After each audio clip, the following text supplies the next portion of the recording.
ನಡಿ ಈಗ ಶುರು ಮಾಡೋಣ.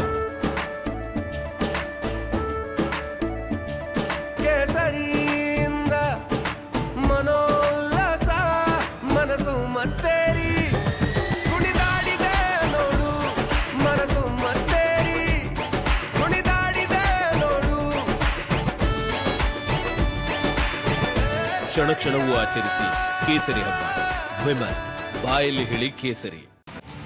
ರಾಹುಲ್ ಗಾಂಧಿ ವಿರುದ್ಧ ಬಿಜೆಪಿ ದಾಖಲಿಸಿರುವಂತಹ ಮಾನಷ್ಟ ಕೇಸ್ನ ವಿಚಾರಕ್ಕೆ ಸಂಬಂಧಪಟ್ಟಂತೆ ಡಿಸಿಎಂ ಡಿಕೆ ಶಿವಕುಮಾರ್ ಕೇಸರಿ ನಾಯಕರ ವಿರುದ್ಧ ಕಿಡಿಕಾರಿದ್ದಾರೆ. ಪ್ರಚಾರಕ್ಕೋಸ್ಕರ ಈ ರೀತಿ ಮಾಡ್ತಾ ಇದ್ದಾರೆ ರಾಜ್ಯ ಬಿಜೆಪಿ ನಾಯಕರು ಅನ್ನುವಂತಹ ಆಕ್ರೋಶವನ್ನ ಡಿಕೆ ಶಿವಕುಮಾರ್ ಅವರು ಹೊರಹಾಕಿದ್ದಾರೆ. ಅಂದು ರಾಹುಲ್ ಗಾಂಧಿ ಅವರಿಗೆ ಪಕ್ಷದಲ್ಲಿ ಯಾವುದೇ ರೀತಿಯ ಸ್ಥಾನಮಾನ ಇರಲಿಲ್ಲ.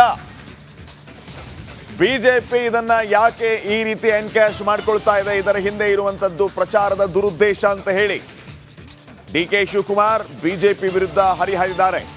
ಇದು ಪ್ರಚಾರಕ್ಕಾಗಿ ಮಾಡಿದ ತಂತ್ರ ಅಂತ ಕಿಡಿಕಾರಿದ್ದಾರೆ.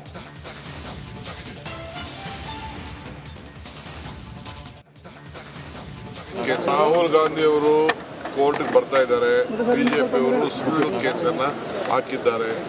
ಏನು ಯತ್ನಾಳು 2,500 ಕೋಟಿ ರೂಪಾಯಿ CM ಹುದ್ದೆಗೆ ಮಾರಾಟಕ್ಕಿತ್ತು ಅಂತ ಹೇಳಿದ್ರು.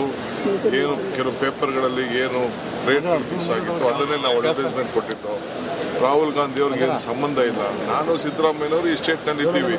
ಅವ್ರೇನು ಪಕ್ಷದ ಅಧ್ಯಕ್ಷರು ಇರಲಿಲ್ಲ, ಜವಾಬ್ದಾರಿನೂ ಇರಲಿಲ್ಲ, ಅವ್ರ ಸಿಗ್ನೇಚರ್ ಇಲ್ಲ, ಏನಿಲ್ಲ. ಅವ್ರ ಮೇಲೆ ಸುಳ್ಳು ನೀರ ಪ್ರಚಾರ ಪಡಲಿಕ್ಕೋಸ್ಕರ ಕೇಸ್ ಹಾಕಿದ್ದಾರೆ. ಇರಲಿ ನೋಡೋಣ, ಕೋರ್ಟ್ಗೆ ಗೌರವ ಕೊಡಬೇಕು ಅಂತ ಹೇಳಿ ರಾಹುಲ್ ಗಾಂಧಿ ಅವರು ಕೋರ್ಟ್ಗೆ ಬರ್ತಾ ಇದ್ದಾರೆ. ಬಿಜೆಪಿ ಅವರು ಸುಳ್ಳು ಕೇಸನ್ನ ಹಾಕಿದ್ದಾರೆ.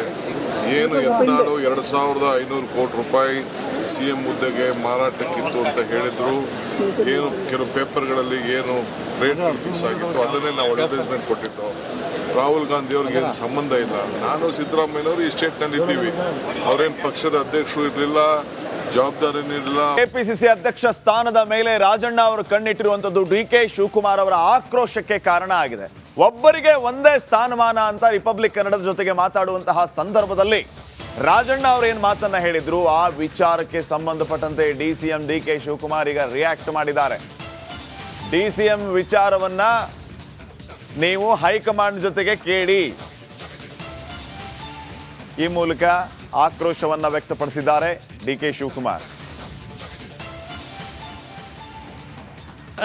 ಅಂದ್ರೆ ಈ ಮುಂಚೆ ಹೇಳಿದ ಮಾತಿಗೆ ಬದ್ಧವಾಗಿರ್ತಾರ? ಬಹಳಷ್ಟು ಹೇಳುವಂತವು ನಾಳೆ ಕಳೆದ ಮೇಲೆ ಹೇಳ್ತೀನಿ. ಬಹಳಷ್ಟು ಅಂದ್ರೆ ಕೆಪಿಸಿ ಅಧ್ಯಕ್ಷ ಸ್ಥಾನ ಸಮೇತ ಸರ್? ಅದೊಂದೇ ಅಲ್ಲ, ಇನ್ನು ಬಹಳಷ್ಟು ಇದಾವೆ, ಹೇಳ್ತೀನಿ. ಆಗುತ್ತೆ ಸರ್, ಪಕ್ಷದ ಹಿತದೃಷ್ಟಿಯಿಂದ ಒಳ್ಳೇದು ಅನ್ಸುತ್ತೆ. ಆದರೆ ಆಗ್ಬೇಕಲ್ವಾ, ಏನು ಎಲ್ಲ ಸಮುದಾಯಕ್ಕೂ ರೆಪ್ರೆಸೆಂಟೇಷನ್ ಬೇಡವಾ? ಬರೀ ರಾಜ್ಯದಲ್ಲಿ ಕುರುಬರು ವಕೀಲರು ಇಬ್ಬರೇ ಸರ್ಕಾರ ತಂದ್ಬಿಡ್ತಾರ?